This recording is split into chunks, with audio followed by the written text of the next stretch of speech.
Good morning. Hi.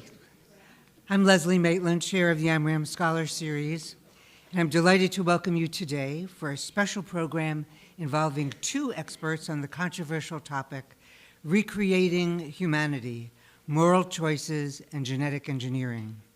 They are Robert Klitzman and Jamie Metzl. Yet as I stand here in front of the Ark of the Torah, before we move on to scientific advances in creation, I'd like to recall our own Jewish creation story. Genesis tells us that on the sixth day of his labors, God created man in his own image. Male and female, he blessed them and directed them to be fruitful and multiply, and to have dominion over every living thing. Yet God's directive would not always prove so easy to fulfill. First, Abraham's wife Sarah could not conceive, and so she urged him to take her handmaid Hagar, who bore him a son, a surrogacy with ramifications that continue to this day.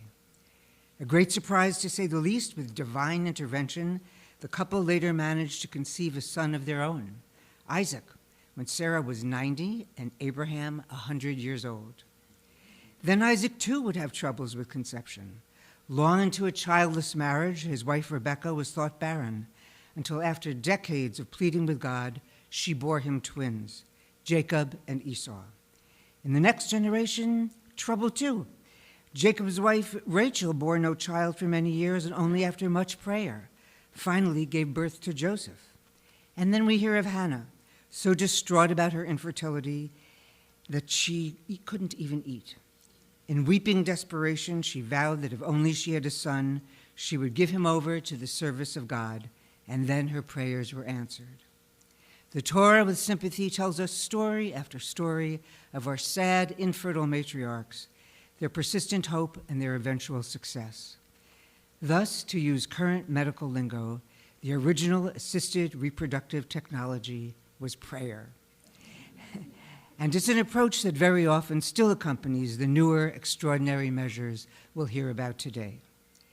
Since 1978, when the first so-called test tube baby was born in England, assisted reproductive technologies, or ARTs for short, have resulted in over 1 million births in the United States, with older women, singles, same-sex couples, and others facing problems. An estimated 20% of American couples now turn to costly procedures to conceive. Beyond basic in vitro fertilization, we now use eggs, sperm, and embryos provided by donors or purchased in unregulated markets. Technology allows us to rule out defects or diseases, and may also be used to select for gender, or soon even for positive traits like intelligence.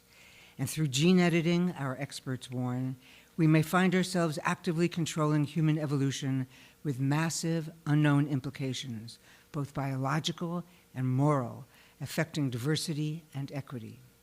The authors here today, in partnership with the Jewish Book Council, foresee a future that is both awesome and terrifying as they raise complicated questions. Each of our speakers will separately discuss his research, and then they'll join in conversation, first together and then with you. I'll introduce each before he speaks, and now a reminder to please silence your cell phones. Dr. Robert Klitzman is a professor of psychiatry at Columbia University and director of its Masters of Bioethics program. The author of 9 books and over 100 scientific articles, he has also written for the New York Times, the Wall Street Journal, Newsweek, and The Nation. He has been awarded fellowships from the Guggenheim Foundation, the Russell Sage Foundation, the Rockefeller Foundation, and others. A gubernatorial appointee to the New York State Stem Cell Commission, Dr. Klitzman has been a member of the Research Ethics Advisory Panel of the U.S. Department of Defense. He's here to discuss his latest book, Designing Babies, How Technology is Changing the Ways We Create Children. Dr. Klitzman, the beam is yours.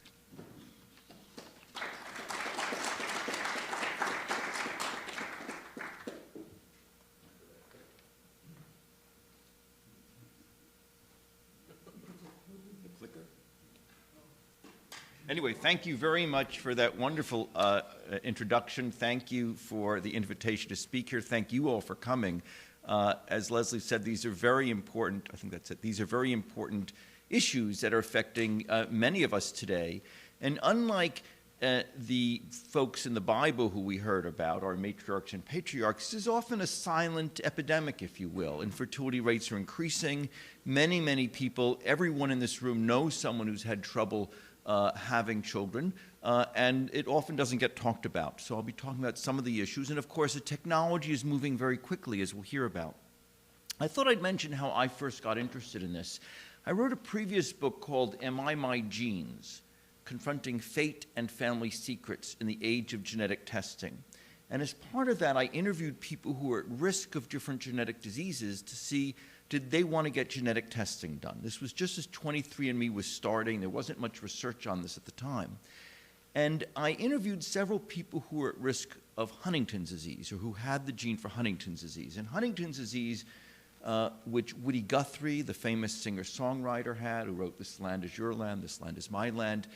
If I have Huntington's disease, it means I have the mutation. And if you have the mutation, it means you will die of this disease if you don't die of something else first, usually in your 40s, sometimes your 50s.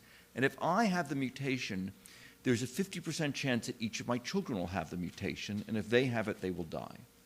It's a terrible disease, and there's no treatment, no cure. It causes psychosis. You lose your ability to move. It's Huntington's chorea. Chorea is the same Greek root as choreography. You sort of move around without control.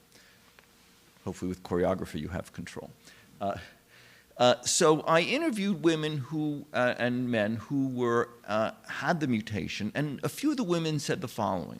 I thought I would hear about issues of stigma and privacy and afraid other people will know my genetic information. And they said, those issues are important to me, but what really bothers me is, should I have kids? Should I abort fetuses with my mutation? Or should I screen embryos? We can now screen embryos and take the ones that have the mutation and throw them out. And I wonder if I should do this. And if I do it, though, I would have been aborted. I would have been an embryo screened out. So what am I saying about the value of my own life if I say that an embryo or a fetus with my mutation doesn't deserve to live? What do I do? So I thought about that, and I thought, that's an interesting question. I started to think about it, and then shortly thereafter, a friend of mine from college said to me, she was about in her mid-30s. I know she had just broken up with her boyfriend, who I knew, and she said, I decided I want to have a child. I'm looking for a sperm donor. Would you be a sperm donor for me?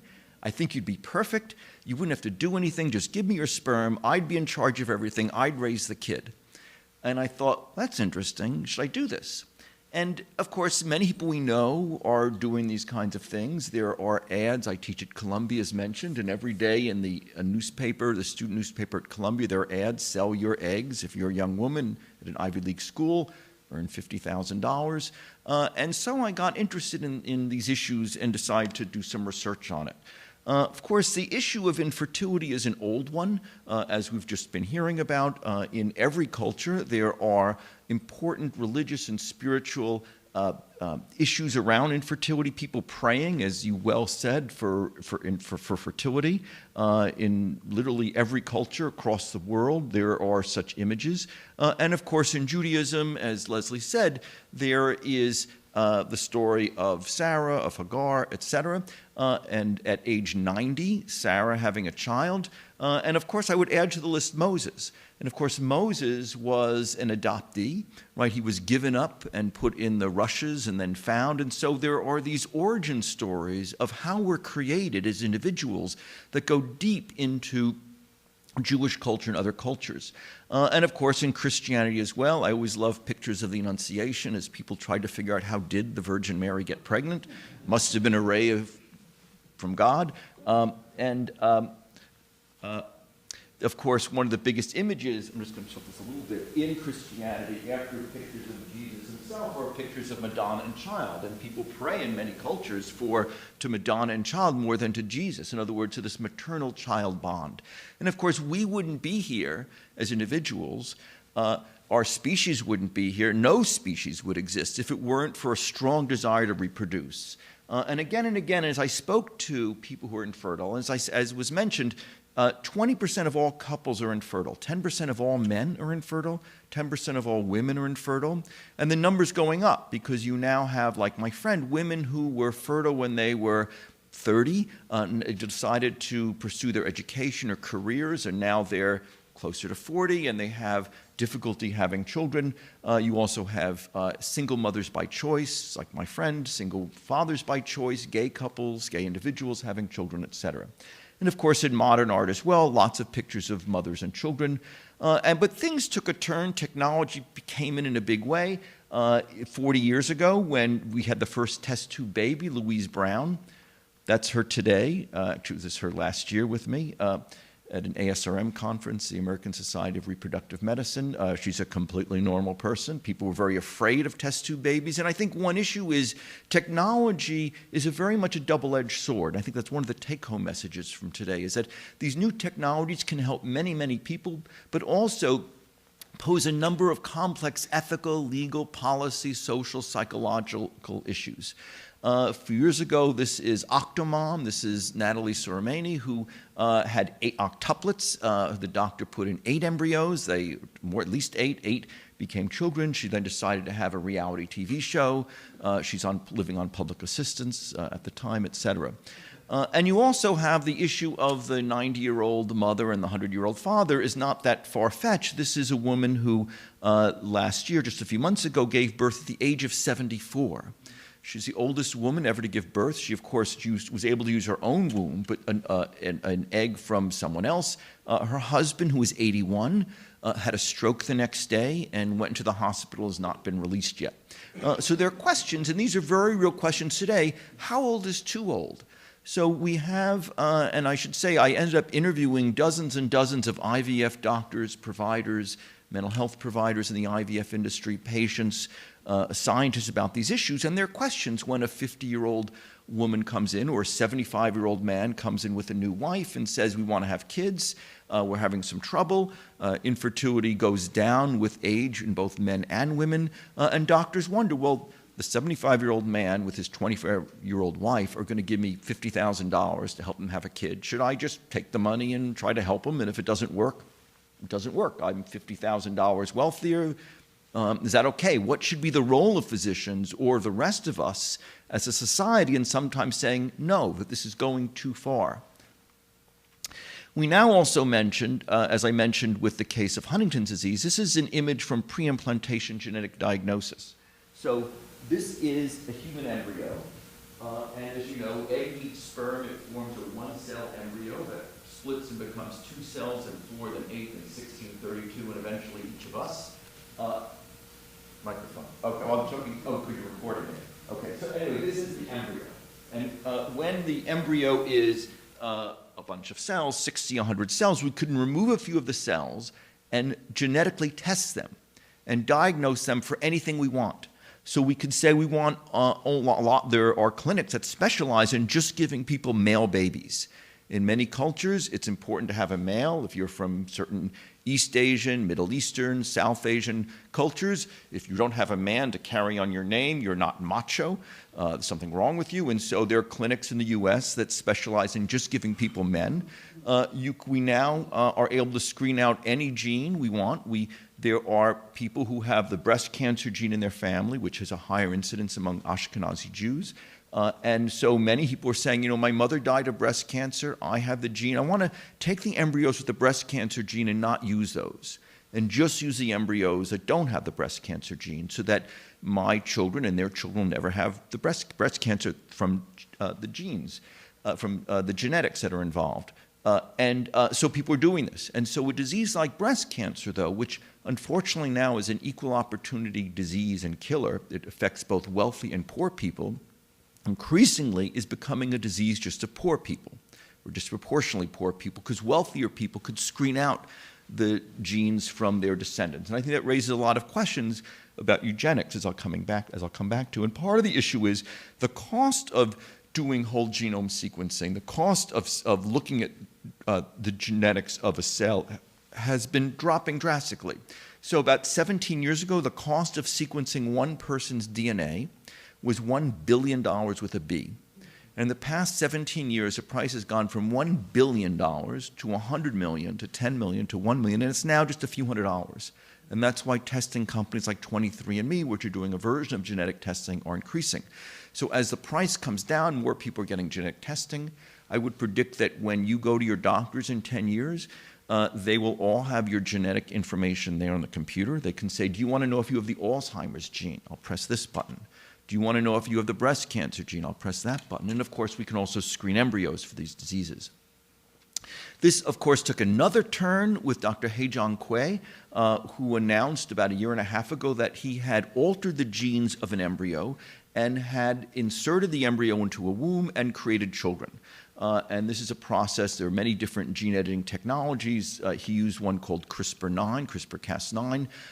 And this is now being widely used in experiments to alter genes of embryos.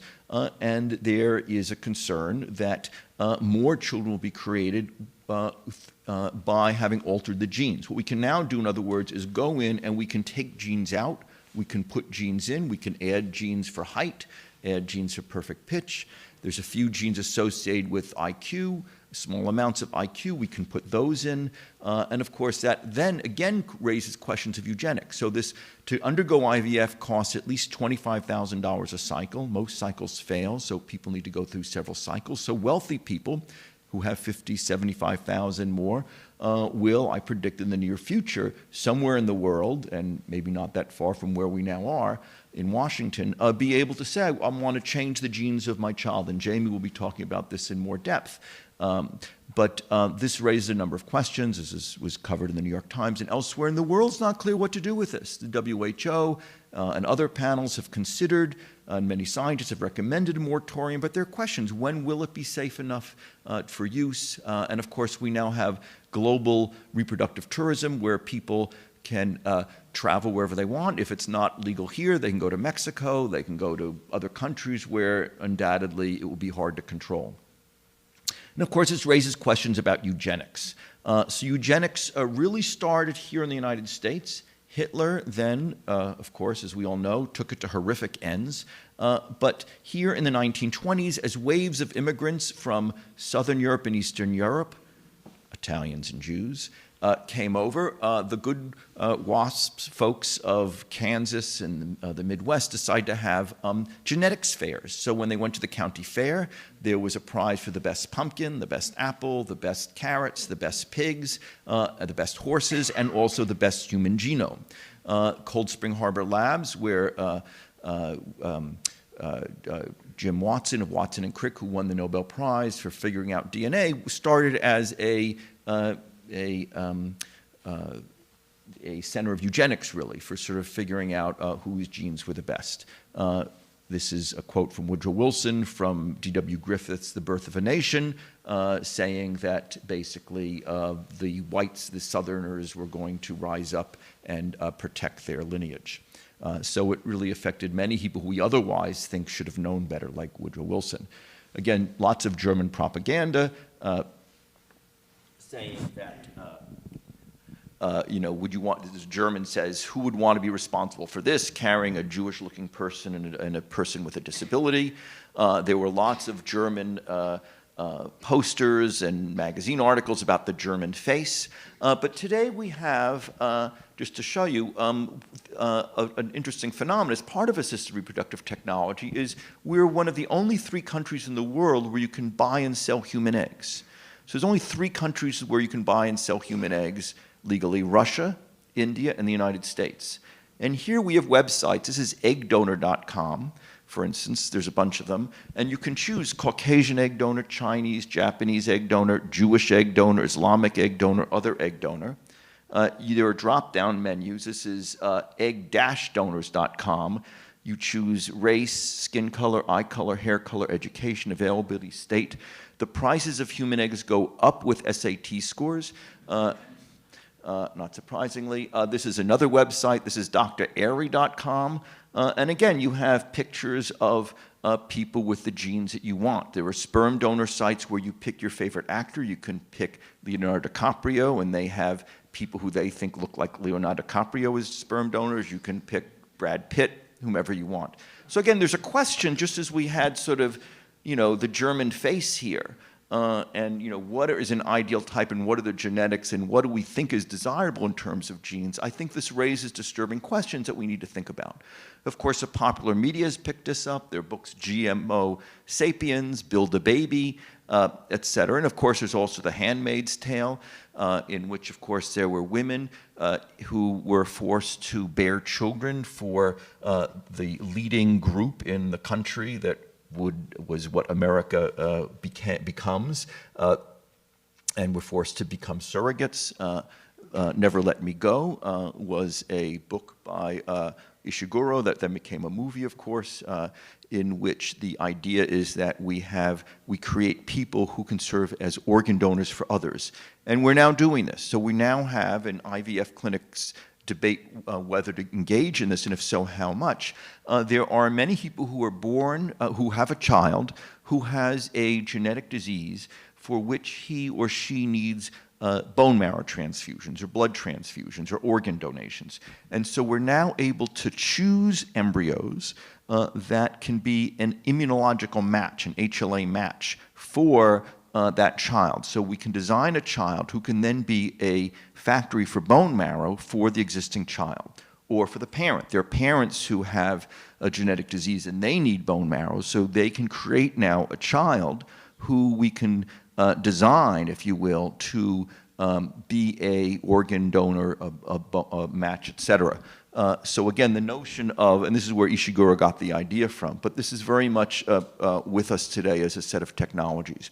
So there's a series of questions that come up that the book then explores in depth of what do we do with this and what's going on now today here in Washington, all over the country, all over the world. So as I mentioned, there's a series of dilemmas and stresses that come up that people who are infertile, people at risk of genetic diseases have, or people who want to choose embryos and say, I just want a boy, I want to get rid of certain genes that have affected my family. And of course, this, I would say, the fact that this is, at this point, essentially unregulated multi-billion-dollar industry in the United States. The industry's estimates soon are that it'll be about $11 billion in industry in the US alone. It's basically unregulated. We have, unlike in Europe and other industrial countries, there's the American Society of Reproductive Medicine has an ethics committee that comes up with recommendations. Most of those I found, or many of those are not followed by most IVF clinics and most IVF doctors in this country. A series of questions come up. So one, as I mentioned, being infertile is very difficult. I'll read you one quote by one woman I interviewed. To give an example, she said, it was, I can leave this on and use this one, right? It was hard being the child-free friend for a long time. This is a social worker told me. For several years, she'd been trying to get pregnant without success. Quote, people looked at us and assumed we didn't want kids, that we valued our careers more. They judged us. I was very afraid that my husband and I would never become parents.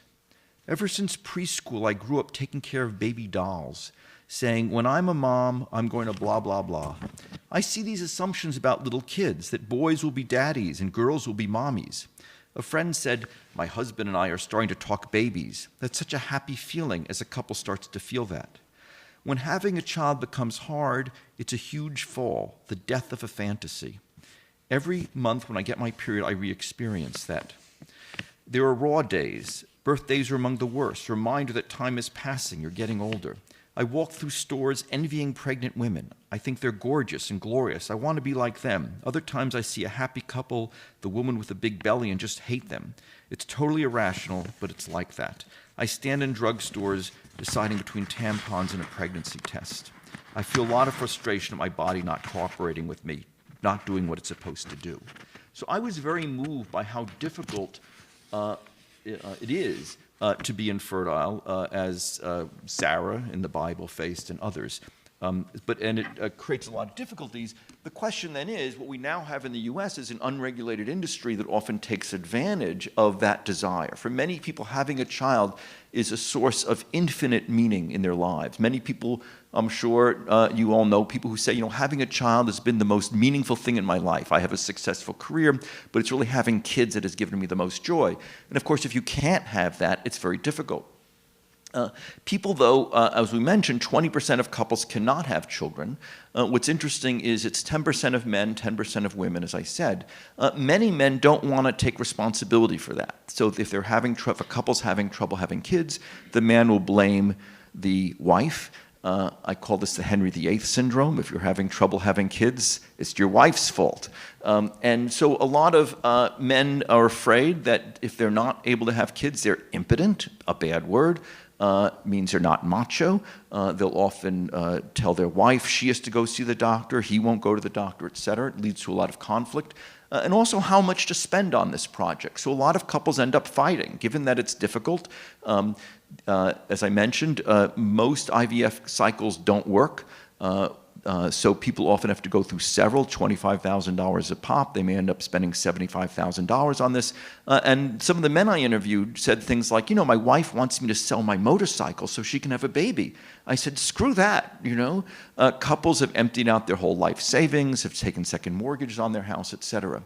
There are questions, if you need to use someone else's eggs, whose eggs to use?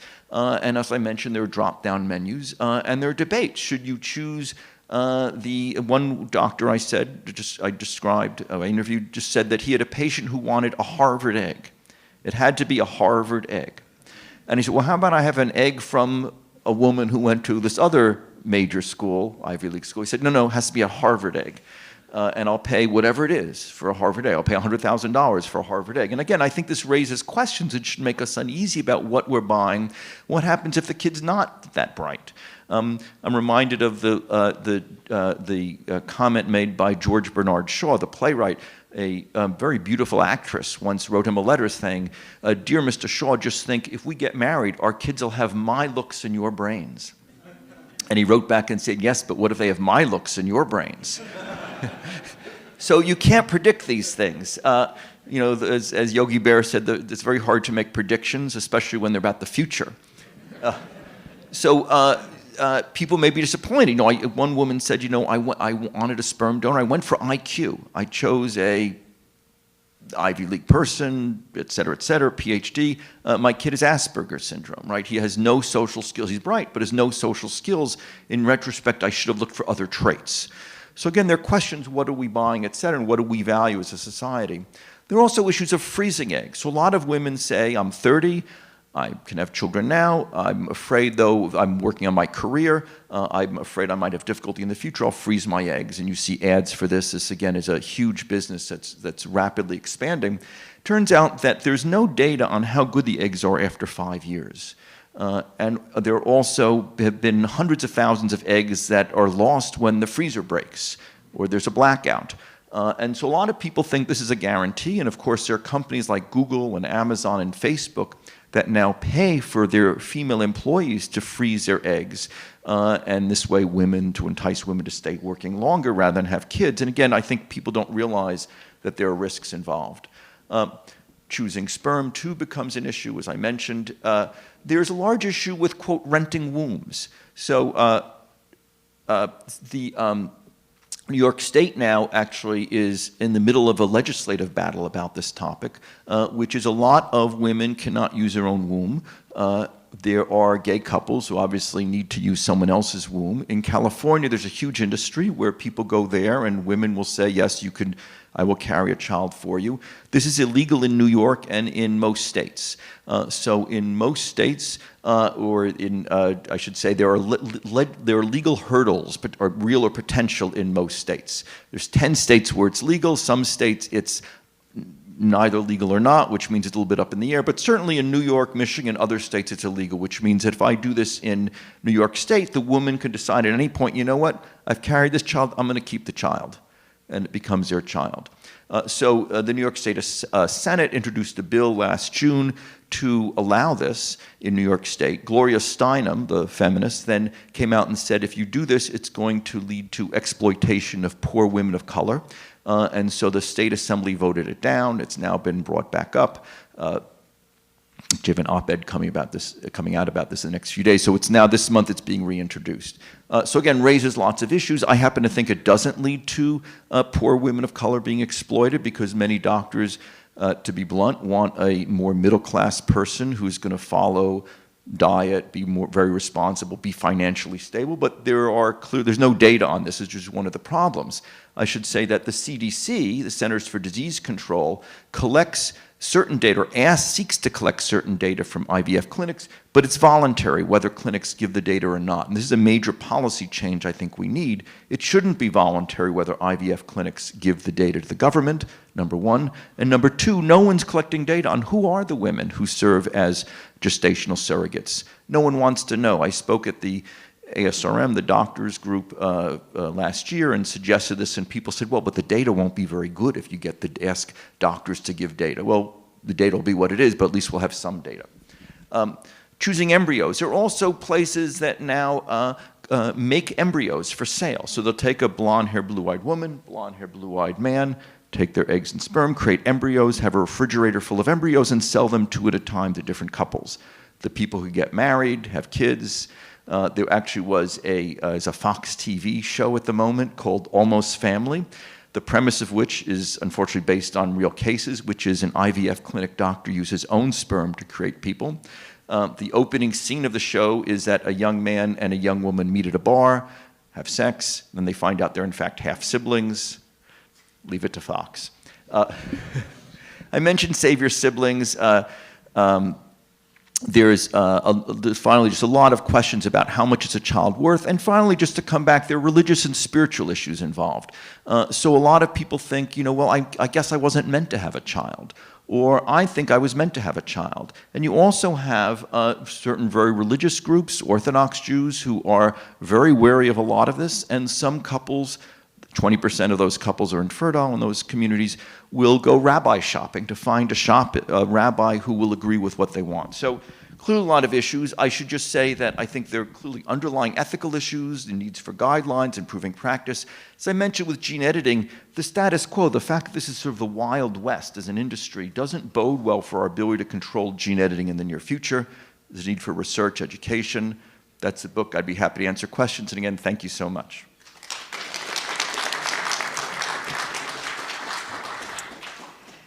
Thank you so much, Dr. Klitzman. As you can see, my mind was reeling reading these two books because there's so many interesting questions and possibilities.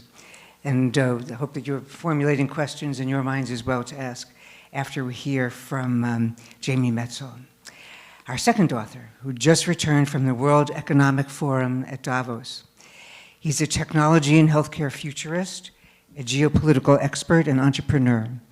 A senior fellow at the Atlantic Council, he previously served with the U.S. National Security Council, the State Department, and the Senate Foreign Relations Committee.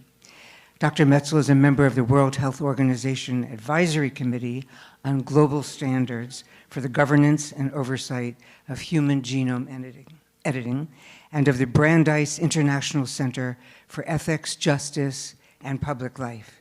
His writing has appeared in publications around the world, and he is here to discuss the latest of his 6 books, Hacking Darwin, Genetic Engineering, and the Future of Humanity.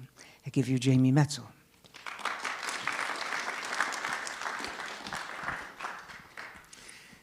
Thank you very much. When I was invited a few months ago to speak here, I was thrilled to accept the invitation because I used to live in Washington. I know this synagogue. And it was a great opportunity for me. Then, about 6 weeks ago, I was offered tickets to the Super Bowl.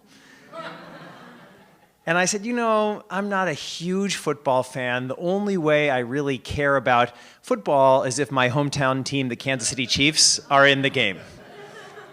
Then 2 weeks ago, the Chiefs got into the Super Bowl. And the person, my brother, who made this offer said, this is your last chance. I can get you tickets to the Super Bowl. And I said, you know, a commitment is a commitment. And these issues that we're discussing here are so important that we need to recognize their importance. But in exchange, I have a favor to ask of all of you. As you all know, the Kansas City Chiefs, as you may know, have not been in the Super Bowl in 50 years. And they're playing San Francisco, who has every advantage for kind of everything, all the money, all the players. And so we need to help the underdog Kansas City.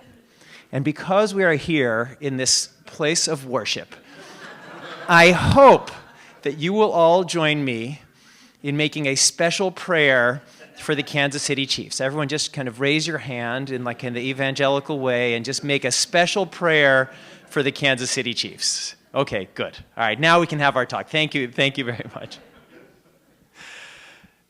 We are here at this incredible moment, not just on these issues, but for our species. We have been on this planet for about 4 billion years. And suddenly, as a result of not just one technology, but multiple revolutionary technologies, our one little species, this little group of monkeys that climbed down from the trees and stood up to peer over the savanna grass, suddenly we have the capacity to remake all of life on Earth, including our own. And this isn't just about genetic technologies. It's about everything. What we're talking about is a superconvergence of multiple technologies. You don't get to the genetics revolution without the computer revolution, without the AI revolution, because we've had this same biology for millions of years. We haven't had the ability to do the analytics of biology until now. And now that we're understanding the underlying structures of biology, we're using biological models to reshape how we're thinking about electric circuits, how we're thinking about artificial intelligence, how we're thinking about computing. And so all of these technologies are coming together and propelling change at an accelerating rate. Maybe you've heard the words exponential change. And what exponential change is about is this acceleration, because technology begets more technology. Knowledge begets more knowledge. The more you have, the greater your capacity to get more. Think about population numbers. Right now we have over 7 billion people on Earth, which is way more than we've ever had in the history of our species. And a far higher percentage of us are literate than ever before. So the number of humans who are in the ballgame of contributing to knowledge is greater than it's ever been in the past. And then it's not just literate, it's literate and educated. The number of educated people is so much more than ever before in our history. And these literate and educated people are connected to each other. When you think about it, when we, in our high school and grade school, we learned about these different ages of human development, the Copper Age, the Bronze Age, the Iron Age. In lots of cases, there were thousands of years of difference between civilizations for when they arrived at these developmental stages. So what does it mean when you arrive earlier? Like if you figure out copper or bronze 2,000 years before some other civilization, that means you have a 2,000-year head start developing all the capacities that come with those metals, and whether it's weapons or agriculture or all sorts of things.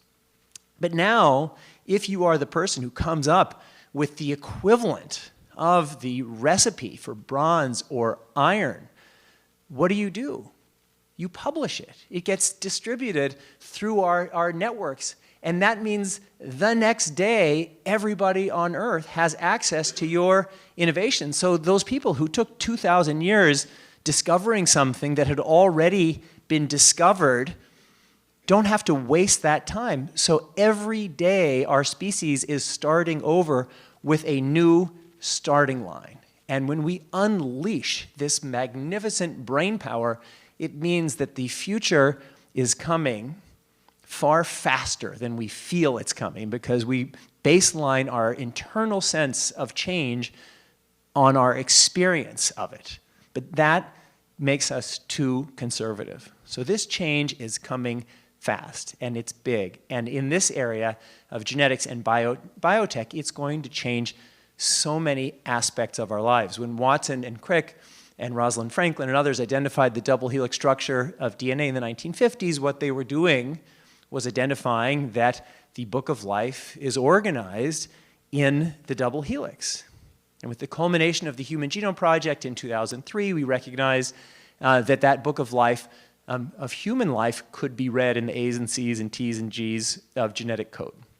And now we are at the beginning of the age of human genome editing, CRISPR and other tools, and we are showing that the book of life can be read. And when we think about technologies that are readable and writable and hackable, we think about our information technology. I just put here, that's where my phone is.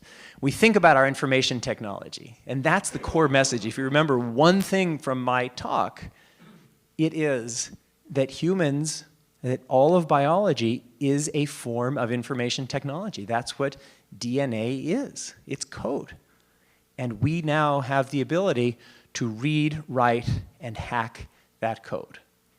And the question for us is, will we have the ability to do so wisely? Because every technology can be used for great and terrible purposes. You can't name one technology from the plow to the pen that doesn't have really amazing capabilities to help us and really dangerous capabilities to harm us. And the difference is us.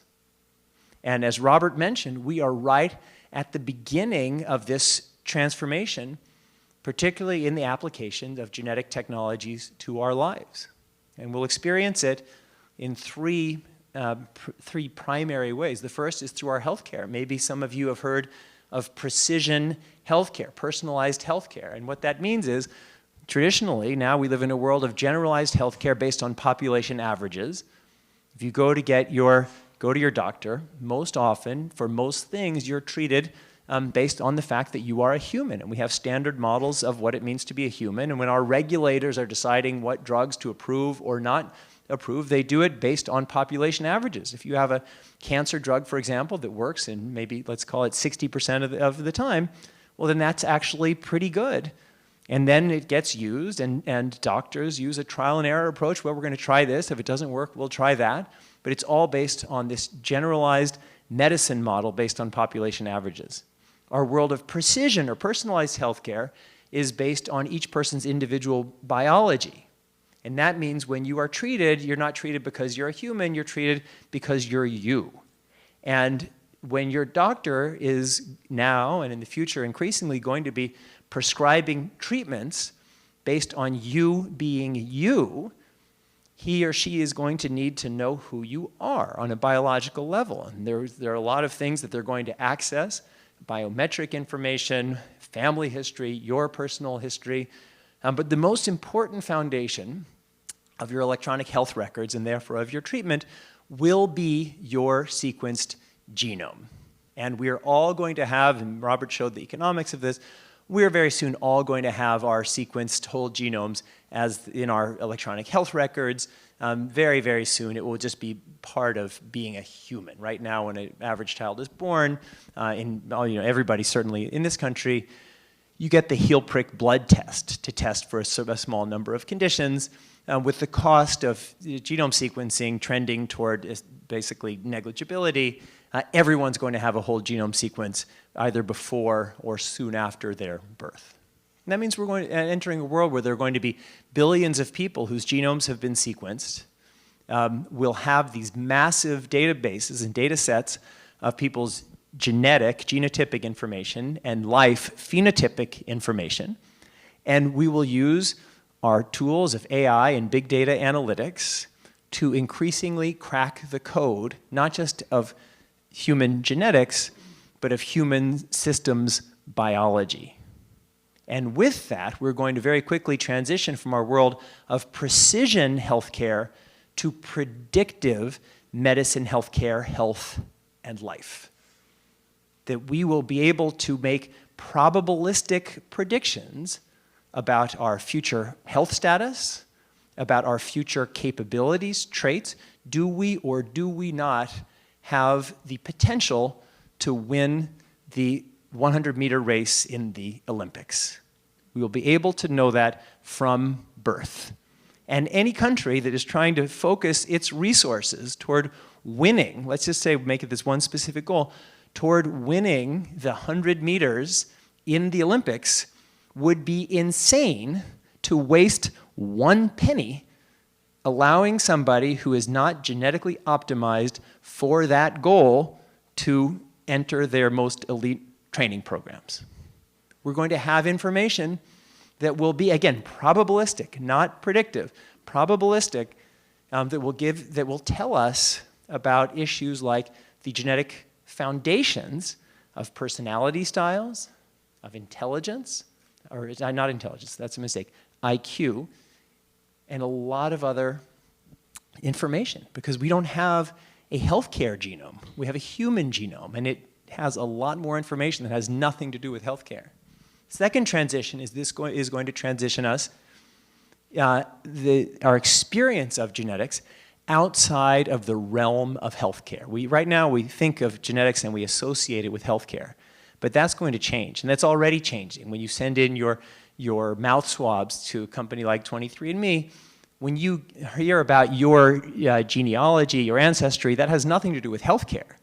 And we're going to get a lot more of that information, and the medical world is going to be disintermediated. So people are going to get genetic information about all sorts of things directly. I do a lot of speaking to the medical community because doctors and the healthcare system have a really important educational role. But genetics does not equal healthcare. The field of genetics is much bigger and broader than the field of healthcare. And the third, the killer application for these technologies, as Robert mentioned, will be in how they fundamentally transform the way we make babies and the nature of the babies we make. Right now, about 2% of kids in the United States are born through in vitro fertilization. It's about 5% in Japan, about 10% in Denmark and Norway. And our biology isn't different in these different places. It's just the cultures are different. And we are going to move toward greater and greater use of IVF and embryo screening in our procreation, because over time that is going to be seen, whether rightly or wrongly, as a safer way of procreating than conceiving than conceiving through sex. Right now there's about a 2% error rate in sexual conception. Error rate, I mean harmful genetic abnormalities. When we get below that, when people feel, well, if I conceive through sex, there'll be that error rate. But if I conceive through IVF and embryo screening, maybe we can get it down to 1%. I mean, that will be, for many people, they say, well, that feels like a safer approach. And once you're doing that, once you're screening an embryo, because let's say, for example, in the first phase, you want to protect your future child against a deadly single gene mutation disorder like the one that Huntington's or sickle cell or Tay-Sachs, but that Robert mentioned, you're going to be able to say, all right, well, I'm already screening this embryo for this. What else can you learn? I don't know if people saw it, if you may have seen my editorial in the New York Times about this, but you're going to have a lot of information about complex genetic abnormalities, about future traits. It's not that, again, not predictive, but probabilistic, because you're going to have to choose from one of, let's say, in the first phase, 10 embryos. When we use stem cells to make larger numbers of eggs, maybe a mother will have 10,000 embryos to choose from. And if you're choosing from among 10,000 embryos of your own natural embryos, you actually have a lot of optionality. And then on top of that, there are these new technologies of genome editing like CRISPR, but it's moving so quickly. We talked about CRISPR-Cas9, but CRISPR-Cas9 is very quickly being superseded by much more accurate forms of genome editing, like prime editing, base editing, that's much less aggressive and more, as I said, precise. And so we're going to be able, and the first 3 genome-edited human babies have already been born, but we are going to be able to make a small number of focused genetic changes to pre-implanted human embryos. And it's my prediction that within a decade, we will have thousands of genome-edited babies born, and within 20 years, tens of thousands. And in 50 years, millions. So this is where our species is heading. And we are racing down this track. We are racing down this track because we are diverse within communities and between communities. We're different. Different people have different levels of comfort with the things that I'm describing. Just looking around this room, I see some people I see terror on your faces, and some people who I see, hey, that sounds kind of cool, because we're very competitive with each other. And so that there are some parents who say, well, when I'm having a child, I want to give my child every chance of success. So what does that mean? Well, it certainly means I want to optimize for health. I want to optimize for living a healthy, long life, which again is partly genetic. But maybe I look around, I look at the statistics, and I recognize that kids with higher IQs have better outcomes across the board, not just in tests, but in longevity, health, marriage stability. Maybe I want to select for that. Maybe I want to select for height. I mean, you can see how what we are touching with all of this is our core identity as human beings. And this, of course, which is the essence of what I'm saying, raises fundamental ethical questions. I mean, we are messing with these extremely complex systems that we only minimally understand. If we think of, if you understand our biological complexity fully, let's call that 100. And if you knew nothing, let's call that 0.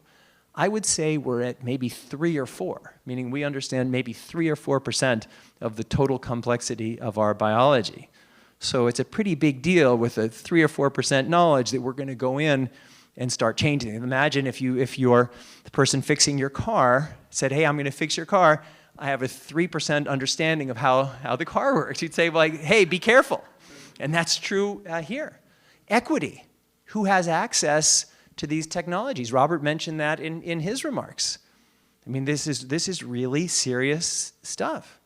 And then diversity. I mean, right now, when we talk about diversity, we think, well, it's nice to have diversity in our schools, in our workplaces, and there are some studies that say the outcome is better from that groups that are diverse have better outcomes. But from a biological perspective, diversity is something much bigger. It's our sole survival strategy as a species. If we didn't have diversity, if our ancestors didn't have diversity, they would have died. And so we have an incentive in maintaining our diversity collectively, even though individuals may say, well, yeah, I don't want to invest in diversity.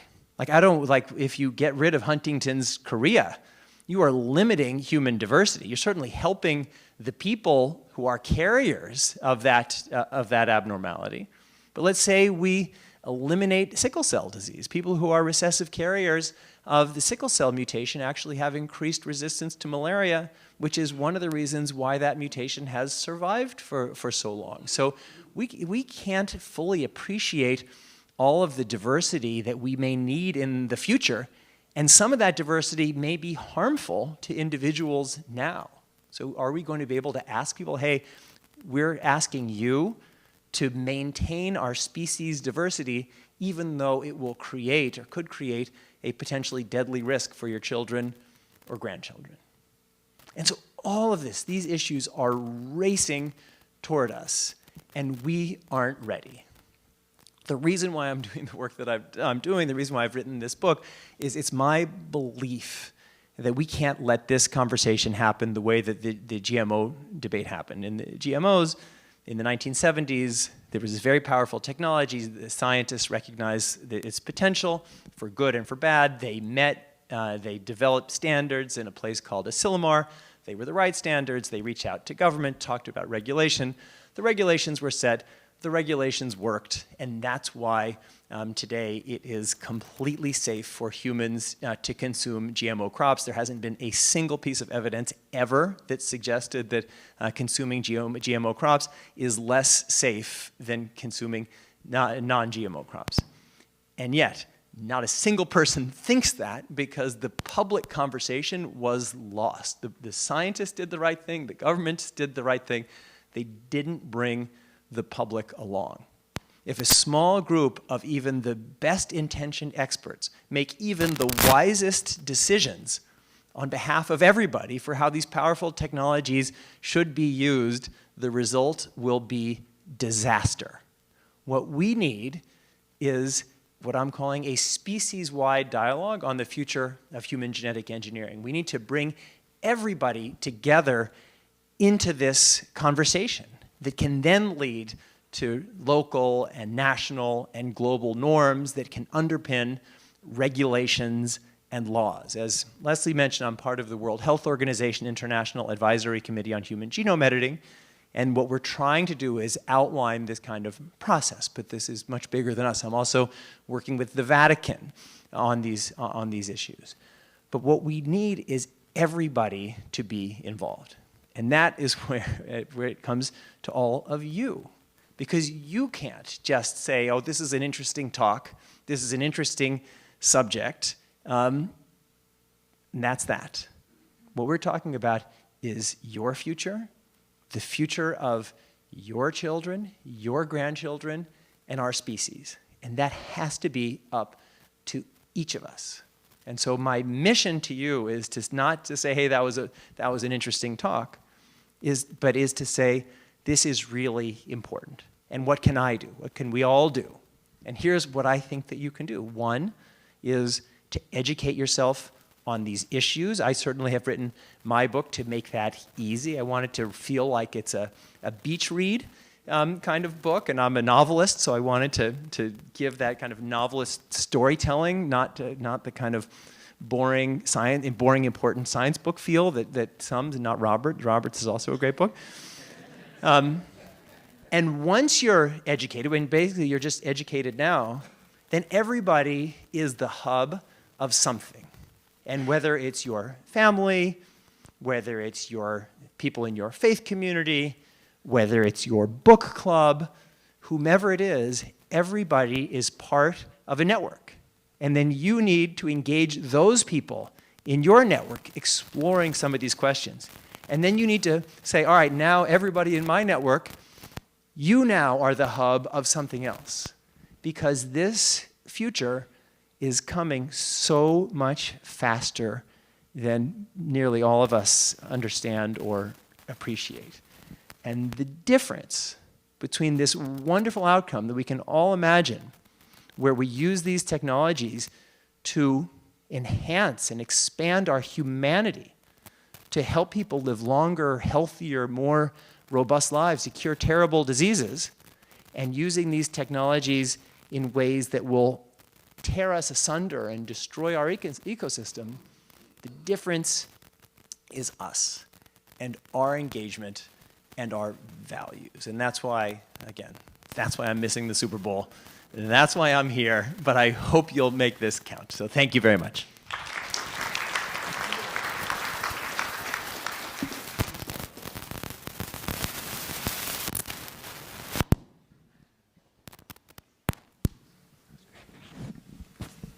Well, you can see what a fascinating topic this is.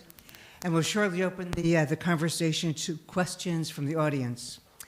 But I suppose, as we've all seen enough this week of written questions submitted on cards, we will have microphones for you to ask them yourselves. But briefly, please. And so I'll start off, as you're thinking of your questions, with one of my own, which is that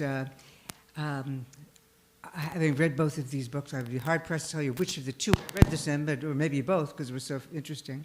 But you mentioned that once it becomes possible to really screen out potential problems and diseases in awaiting an embryo as it is born and goes on, will we reach a situation where insurance companies will insist that people avail themselves of prenatal testing and action, or will governments require this? And will we one day reach the point where normal sexual reproduction is a thing of the past and everybody will have to rely on these advanced technologies in order to ensure the healthiest and most optimal creature would be born that is possible? So I'll answer, and then maybe Jamie may have thoughts as well. So I think there are two parts to your question. So right now there is a Genetic Information Non-Discrimination Act, which says that health insurance companies cannot discriminate you on the basis of your genetics or they'll pay a fine of $300,000. Two issues. One is it doesn't cover life insurance, disability insurance, or long-term care insurance. So if you find you have a mutation for breast cancer or Huntington's or something else, life insurance, disability insurance companies can now legally say, we're just not going to cover you. Another problem is that we recently had a drug approved for a genetic disease for $2 million per person. So many companies, there's concerns that many companies will say, I'd prefer to pay the $300,000 fine and not cover your $2 million drug than to cover your $2 million drug. So that's one. A problem, though, is that these technologies, I think, are going to remain expensive, at least for quite a long time or quite a while, which means that they may not be available to everyone. So some people will still have kids the old-fashioned way. There was a movie, Gattaca, a few years ago with Ethan Hawke that showed that when you were born, they took a heel stick blood sample and looked at your genetics and said, based on this, you're either, I forget the term, sort of, high class or low class. And I think given the disparities in our society, I'm concerned that a lot of these technologies may fuel those kinds of differences. It's two connected, great questions. Certainly for insurance, we should be worried about this kind of genetic discrimination, and so we can easily lay out the worst case scenarios. But we can also lay out some different kinds of scenarios. So imagine that there are parents who want to have a child, and they have, let's say, 10 embryos using IVF. And using the process of pre-implantation genetic screening, they grow them for about 5 days, extract a few cells from each, sequence those cells. So now they have genetic information for these 10 embryos. And let's just say that one of those embryos is a carrier for some deadly genetic disease. It could be Huntington's, where you can live 40 or 50 years of life, quality of life, or even if it's painful. But it could be some genetic disorder where you die a painful, excruciating death before you're 10 years old. And let's just say the parents, for whatever mix of reasons, say we affirmatively want to implant this embryo that has this painful genetic disorder where this kid is going to die. And let's just say, I know certainly when I speak, there'll be people who will say, it's not so much in the Jewish community, but in one other religious community, they say, well, suffering is God's gift to humanity. If you're talking about reducing suffering, you are reducing God's gift. So you could easily imagine somebody using that analogy saying, well, therefore, the more suffering I can introduce, the more I am adding to God's gift to humanity. Should society be comfortable with that? Should an insurance company pay, let's call it $10 million for treatment for 6 or 7 years of this child's death? The point I'm making is this stuff, it's easy to make it simple. It's complicated. And we're going to have to weigh in, not in the world of absolutes, but in this world where we have to wrestle. And that's what I love about Jewish ethics. I talked about my work with the Vatican. I have a major, major piece coming out in the Papal Journal, which I'm stunned they're even publishing it. But what I say is if you start with an absolute rule, and I don't know who's doing the crackling. If you start with an absolute rule, and then you have to implement that rule no matter what the circumstances, you are going to just end up killing people because you're saying no one can ever use a condom under any circumstance, even if you're a poor person in an African village who got HIV through a blood transfusion, and now you have to choose between killing your wife or never making love to her for the rest of your life. How could that be the realization of a principle? So this stuff is really tough. And then your second question about, I've written a lot about what I call the end of procreative sex.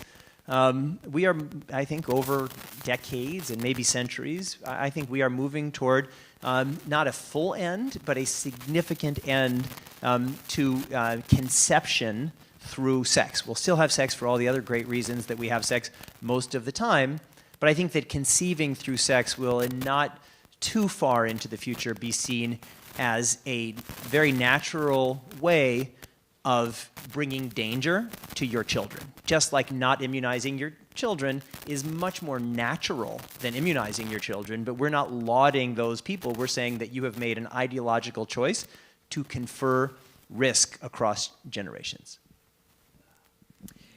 Well, I'd like to pose another question. You mentioned global sort of reproductive tourism and the fact that in different parts of the world,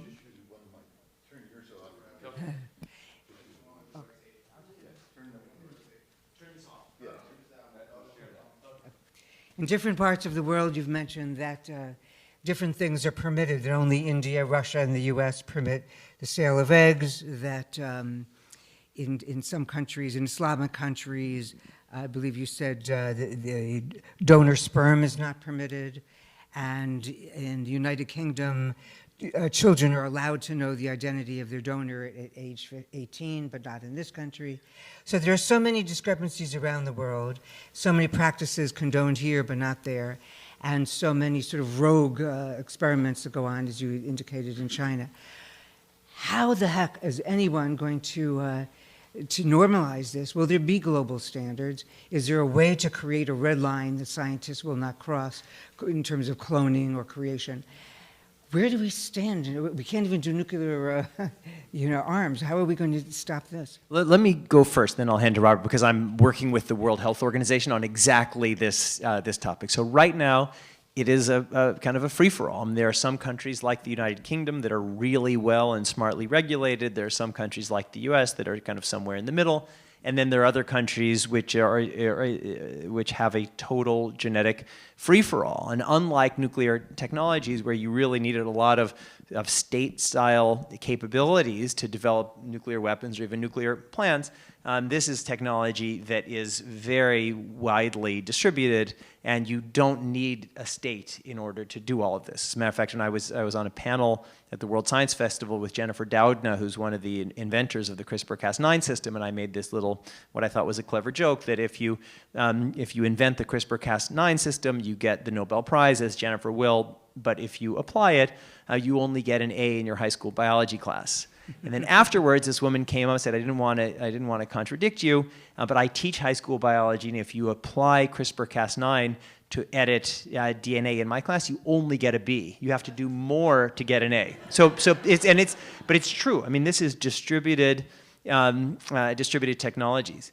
And so what we need to do, as I mentioned in my talk, is we have to work from the ground up to building norms, and these norms aren't just through governmental regulations, but through everything, scientific standards, engagement on ethics bodies, IRBs in hospitals. I mean, there's so many different pieces, and we have to just lay this brick by brick, level by level of norms to guidelines to regulations to national laws to international laws. And it's a lot of hard work, but we've done it. It's not chemical, biological, nuclear. It's not perfect. Climate change is not perfect, but there's something. And that's what we have to start working on. The problem is that the science is moving so rapidly. There's a mismatch between the accelerating rate of the science and our slower rate of developing understanding, public engagement and empowerment, and then these regulatory efforts. Yes, I agree with what Jamie said. I would just add a few things. So one, I think we also need to increase and improve science education in this country. People don't understand what this stuff is. Most people in America don't know where their genes are, other than on their legs. But people don't know how many chromosomes they have, and we've done a terrible job. I mean, I don't want to get in the whole issue of U.S. versus China, but China has invested a lot of money into science education, and I think that we have been lagging behind, and I think that that will be very important. That being said, I think that we need to improve the IVF profession in this country so they are engage in activities that I think are problematic. They come up with guidelines, and as I mentioned, on many of these guidelines, most docs don't follow them. I've done some studies on that, et cetera, and published that. So I think that it's a huge concern. With the UN, we don't have a system of global governance. The UN can barely keep peace in the world. And so the fact that, and we've had doctors in this country, a doctor in New York who wanted to do some technology, creating, quote, a 3-parent baby, which is another story. So he sent the patient to Mexico to have it done. It was his patient. He knew it could be done in Mexico. So people cross borders. We have viruses crossing borders. And I think this is part of the issue of globalization that has many advantages, but we need to be very careful. Okay, we can open it up to questions here from the audience. Dan will be coming around with a mic. Oh, thank you. Evolution generally responds in the past to rapid increases in climate change, which we are having right now. Now, generally, for humanity or any species to survive, this is a process that takes place over thousands of years to have an evolutionary change. Things are happening so quickly. In your areas, do you see a way that you can possibly accelerate evolution to the point where we can survive under a climate where humans or even mammals have never survived before? So a great question. I should say, I think climate change is one of the, if not the most important ethical issue we face today, as important as this is. I think that the fact that we're destroying the planet's species and ultimately our own species is huge. The issue is that evolution works by affecting reproduction. In other words, so if there's a mutation or if there are a set of genes that allow one to survive better in climate, it will do better if other people are dying. So I would posit that if you start having lots of people die from climate change at some point, that's when those who may have a mutation or a gene that proves adaptive will do better. I think we're not there yet. I think that's talking millions and millions of years. My concern with climate change is that it's going to be affecting more poor people who live near coasts. And so you have, literally hundreds of millions of people in India and China and Thailand and Indonesia that they'll be affected. It's a great question. The mechanisms of evolution, I mean, they tend to work slowly, but sometimes they work very quickly. I mean, when the asteroid hit and the dinosaurs died, I mean, that was actually, things happened really, really quickly. Now we're at another one of those phases. And so it could be that we, with all these technological capabilities that we have, we just say, all right, we're going to unilaterally disarm. We'll let these changes, many of them that we have wrought, happen. And then a bunch of people will die, or a bunch of animals will die, or our ecosystems will collapse. Or it may be, and I think it will be, that we say, all right, we now have these godlike capabilities to make these changes. Just to give an example, the Gates Foundation is investing a lot of money in developing genetically modified cows that can survive in environments where there is more drought and it's hotter. And it's difficult, but the idea is for the world's poorest people, the climate around them is changing so rapidly that these natural processes of, most of your crops die, and then there are a few that survive, and then those grow, and that becomes the seed bank for and we just maybe don't have time for that. And so then what happens if it's not doing that with cattle, but we're doing that with ecosystems, or we're doing that with humans? I mean, this planet may not be habitable because of climate change, or we certainly know that the planet's going to go away when our sun explodes. I don't want humans to die then. We're going to have to change our genetics. I mean, our genetics are based on being on the surface of this planet, which is why when you go scuba diving, you need all this extra equipment. We're not designed to be down there. We're not designed to be up there.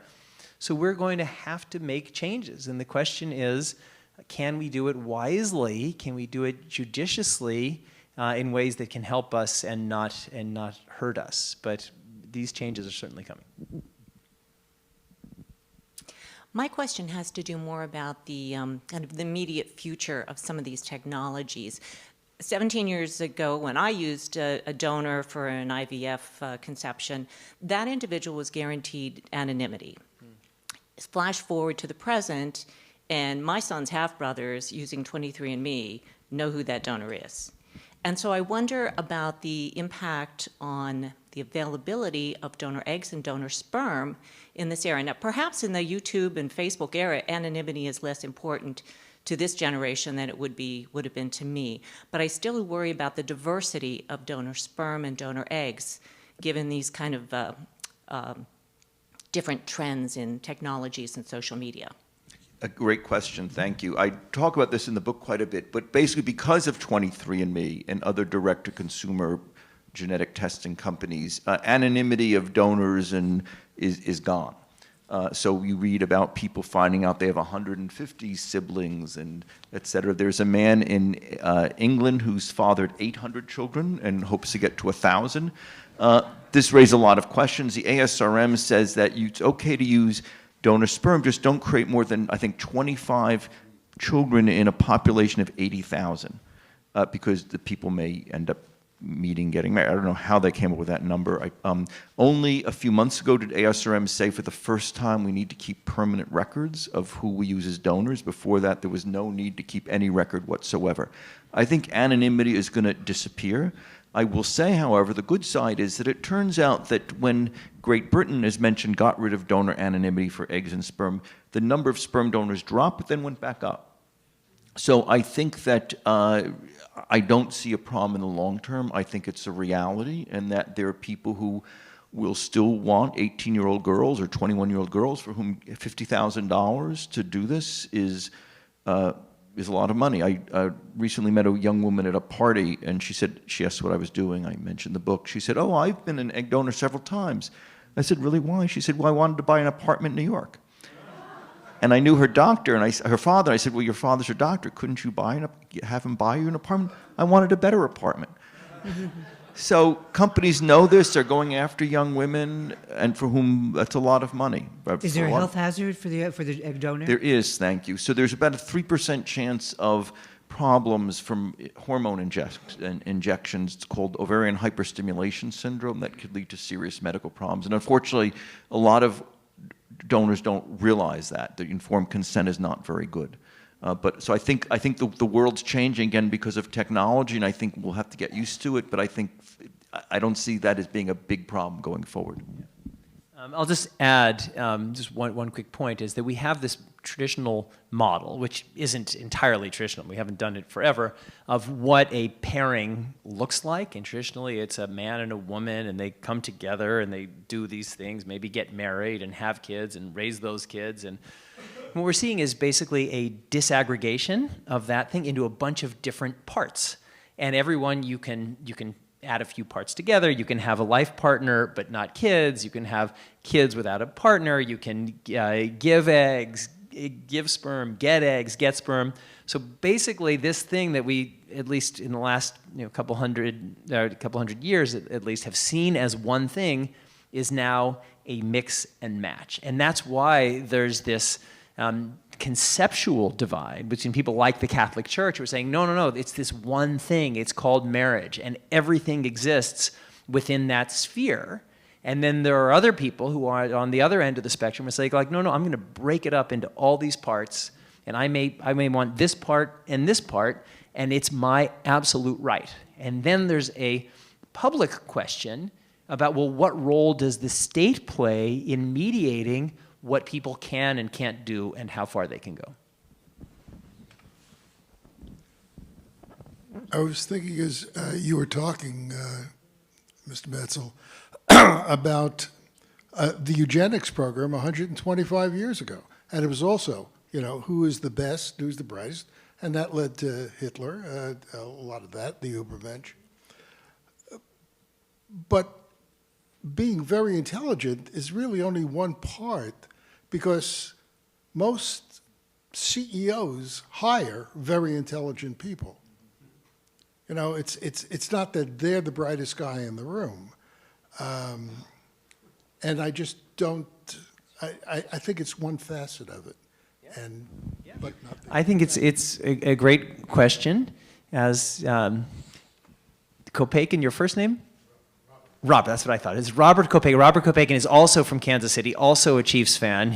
I saw that he was praying the most for the Chiefs before, not that you guys weren't doing it. He goes, my father and grandparents came to the United States as refugees from Nazism. So my family has been on the wrong side of these genetic theories. And if you had asked the Nazis what they were doing, they thought they were implementing Darwin. And so I completely agree with you that there are, and as Robert said, there are eugenic elements to all of this, and that means that we need to be extremely cautious and values-driven.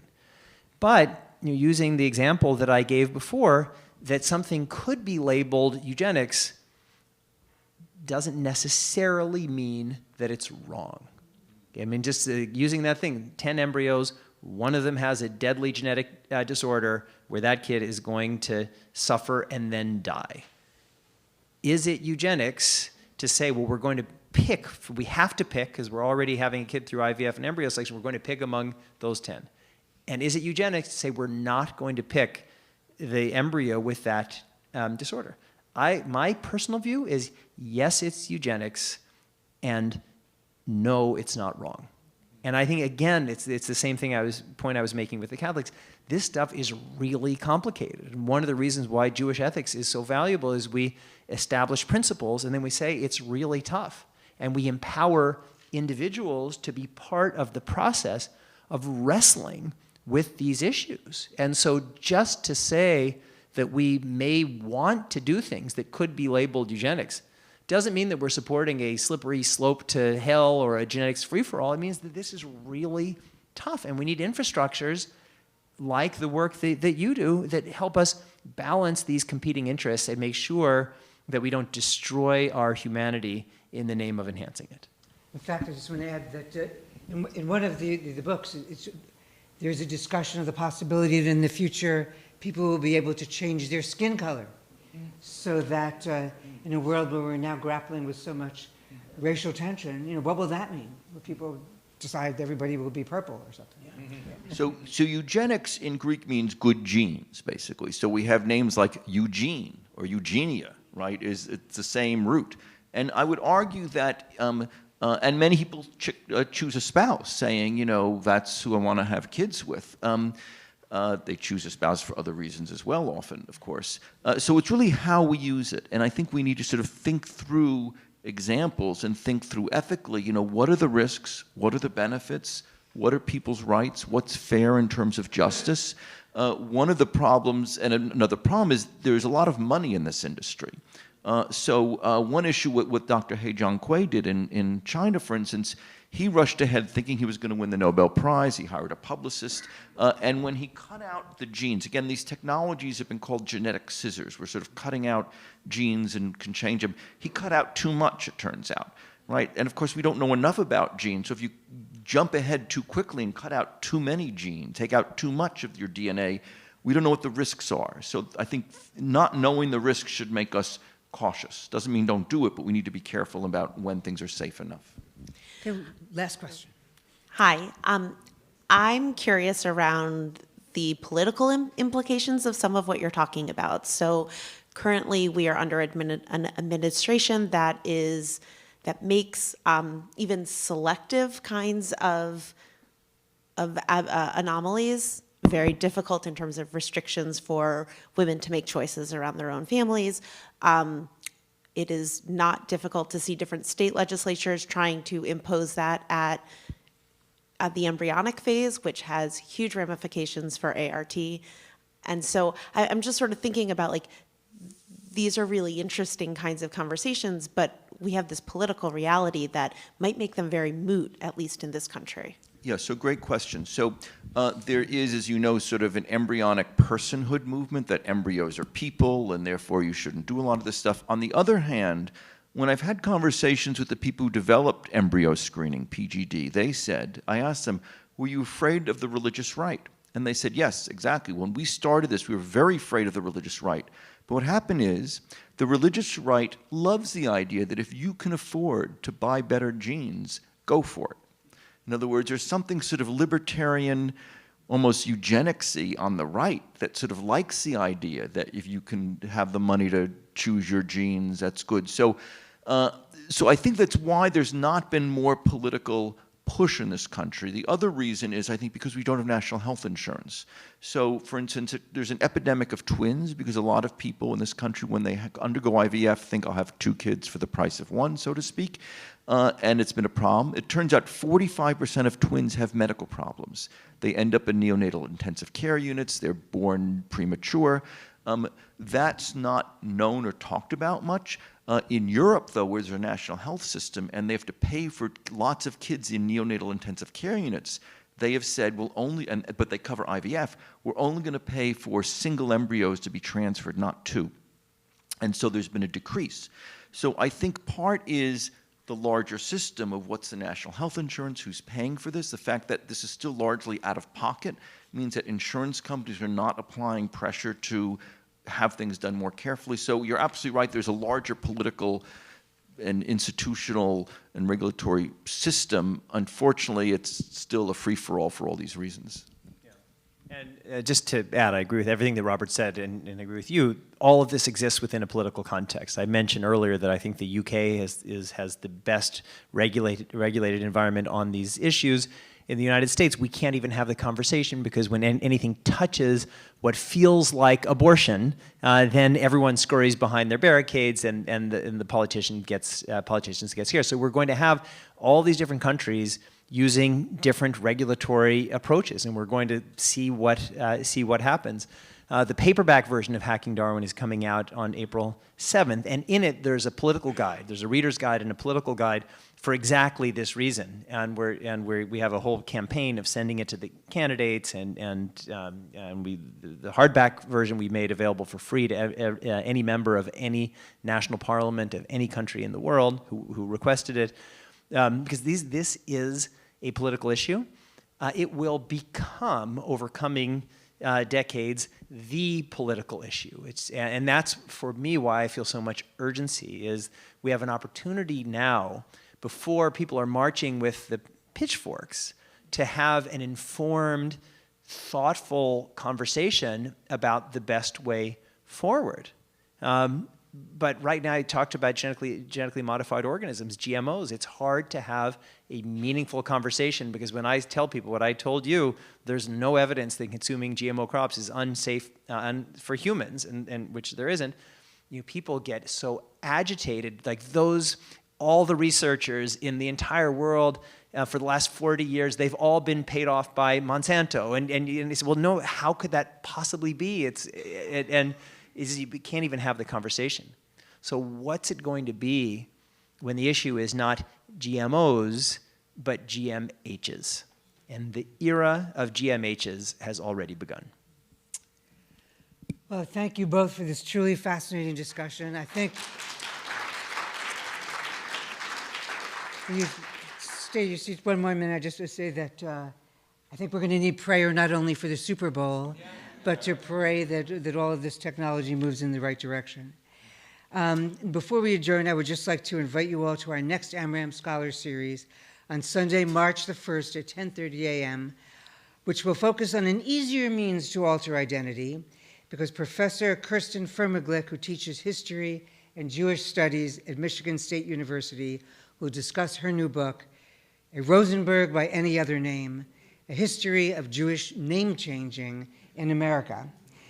And a reminder, as we head out, Lainey will be selling books in the atrium, and then both our authors will be in the lobby to sign their deeply fascinating and engrossing books. And they have so much to say about the future for our descendants and how they enter the world. So thank you so much for being here, and thank you both for coming.